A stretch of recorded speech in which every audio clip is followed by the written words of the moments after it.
everyone. I am Chalak Patel from LG Institute of Engineering and Technology in the Department of Electronics and Communication. Welcomes you to the session of wireless communication. Today we are going to discuss about Unit 3, that is mobile radio propagation, small scale fading and diversity, with topic small scale fading with Doppler shift. So let's start the session. First of all, what is fading? Fading is actually the fluctuations of the signal due to the multipath effect. Here the multipath signals can be due to the first when the transmitter and receiver has a clear line of sight path, and the second path can be due to the obstacles present in between the transmitter and receiver. So due to that obstacle, the path that is created, it is called as the multipath of the signals. So it will result into the rapid fluctuations of the signal. So here we can say that factors affecting the small scale fading is the first one is the multipath propagation. Obviously, when there is a more path or more obstacle present in between the transmitter as well as receiver. So the first factor is obviously the multipath propagation. Second one is the speed of mobile, means at which speed the user is traveling from one place to another place, because according to it, its signal strength may get affected. So the fluctuations will create and it will affect on your small scale propagation. Next one is about the speed of surrounding object, means if there are some obstacles present in between the path of transmitter and receiver, so its speed also matters. So here it is also one of the factors affecting the small scale fading. Obviously the transmission bandwidth also matters. So these are the different factors affecting our small scale fading. Now the next one is about the Doppler shift. For the Doppler shift, we assume that there are 2 points, that is A and B. If one user is moving with some velocity from point A to B, then we have to develop that at which amount of Doppler shift is created in between the path of A and B. So here phase change in the received signal. So phase change in the received signal will be the phase difference, obviously. So now what is phase difference? So phase difference is basically the path difference into our phase shift constant, right? So phase shift constant is denoted by the term beta, and beta is nothing but our 2 pi by lambda, right? And path difference we have taken the 2 points, that is our point A and point B. So path difference is the difference between these 2 points A and B. So let's take it as delta L. Delta L shows that the path difference. So here phase difference is obviously 2 pi by lambda times path difference, means 2 pi by lambda into delta L, that is our phi. As I said that path difference is delta L. So difference is always in terms of distance, right?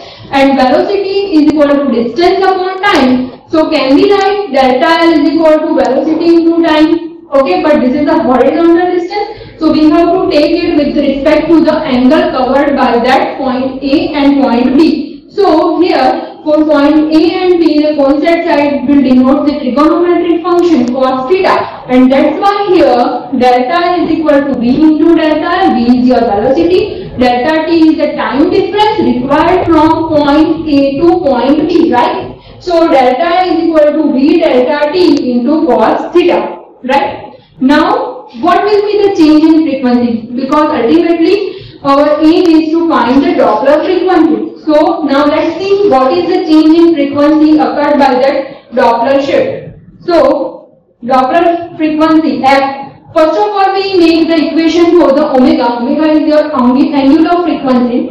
So for angular frequency, we can say that the phase difference is equal to the d omega by dt, means change in angular frequency with respect to time, right? So our angular frequency omega could also be written as omega is equal to 2 pi f, right? So if we make the frequency as subject, so can we write the equation like this? F is equal to 1 upon 2 pi into d psi by dt. Actually it is d psi by dt, but we take the phase difference as delta phi. So that's why here we write delta phi by delta t. So this is our change in frequency.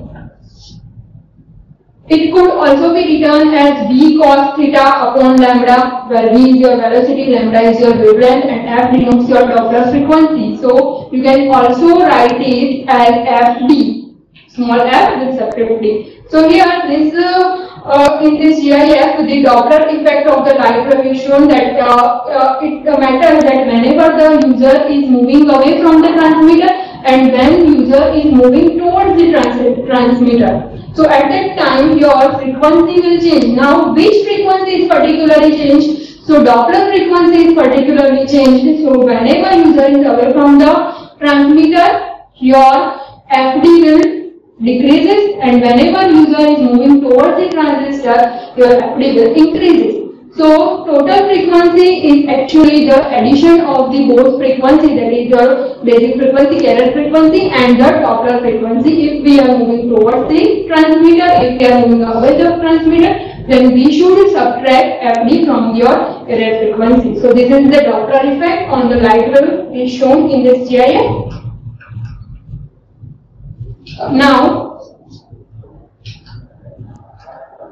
here as I said that two cases are shown. When the user is stationary, means when user is not moving and stayed at one particular point. So here change in received frequency will be shown over here, and when user is moving from one place to another place, here one car is shown, it will traveling from first point A to point B.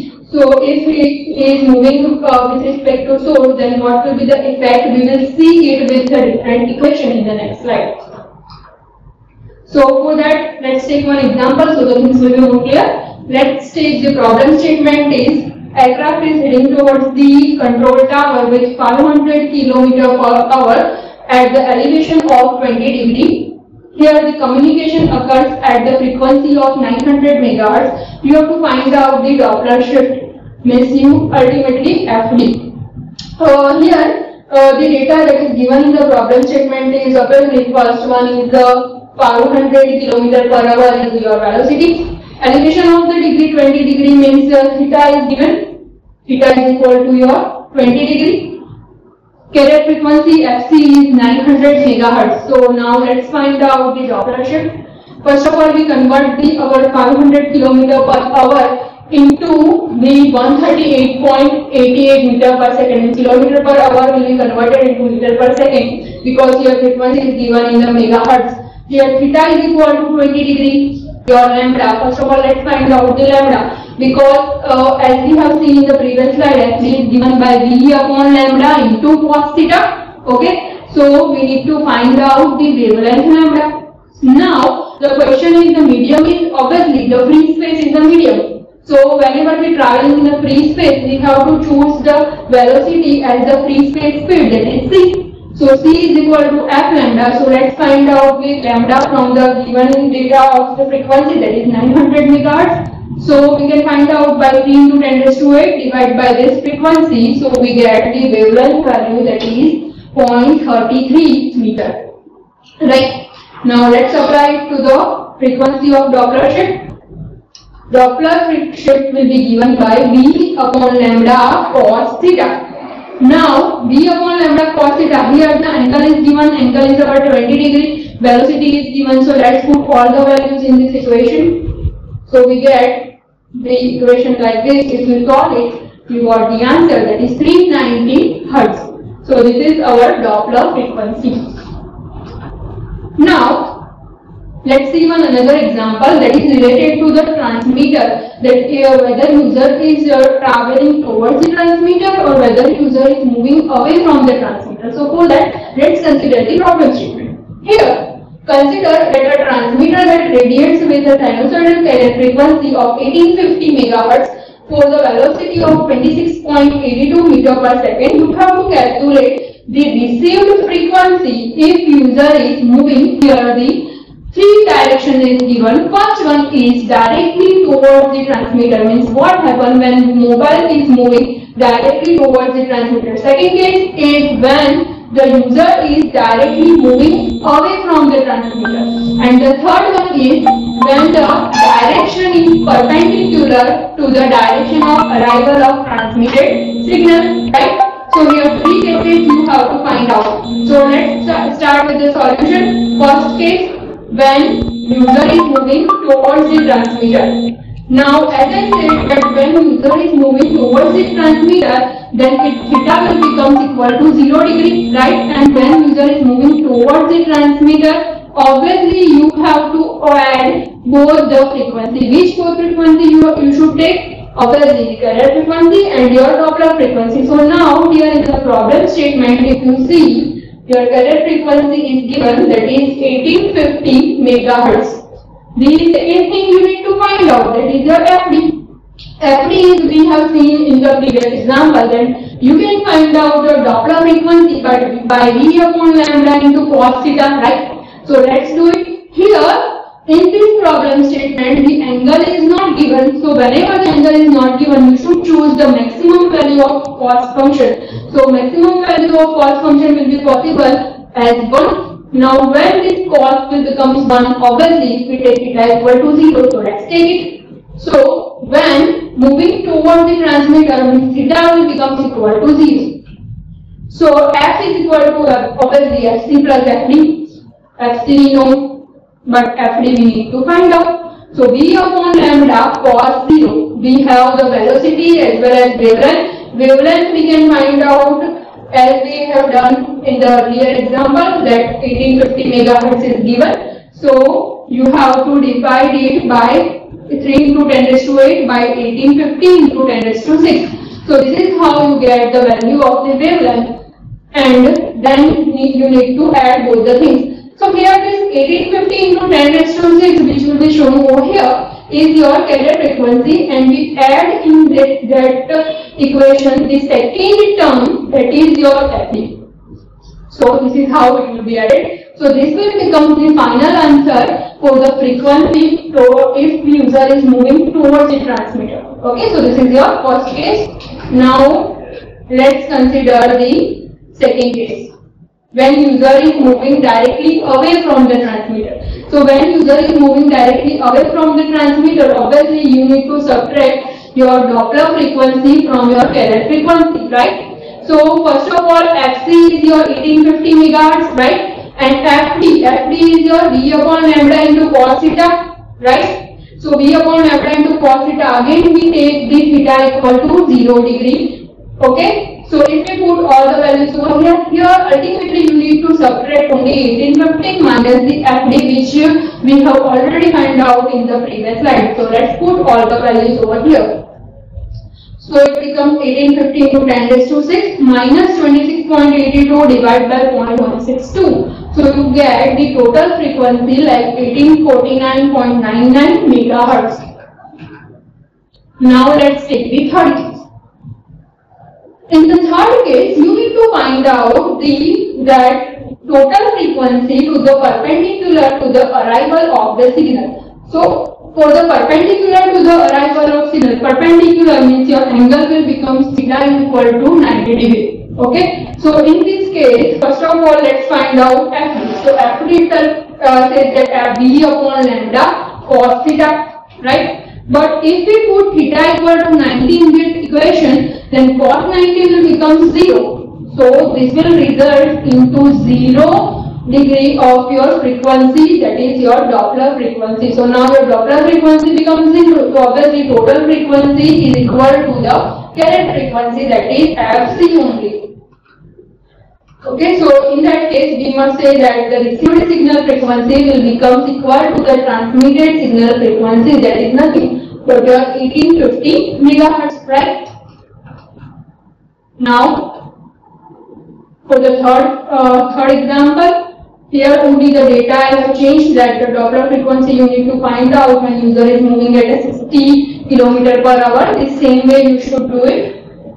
V upon lambda cos theta equation you should apply for it. So here only the thing that is changed is the velocity we have changed. So according to it we get the Doppler frequency. Okay. Now let's find out about the delay spread. Delay spread is the dispersion of transmitted signal in a result of multipath propagation. Means here in this figure you can see that between the transmitter and receiver there are number of obstacles present, and because of that number of obstacles, the distance is different. Like here we denoted with d with respect to tau 1, d with respect to tau 2. Because here the time difference also differs if there are number of obstacles present in between them. So now based on this, let's see that what will be the effect on the Fall's upper bound. It is one type of worst case delay, and for this you should know about the system parameters. So we will cover this Fall's upper bound in the next session. Up to this, if you have any query or doubt regarding this session, you can ask me on my email ID. Thank you for watching.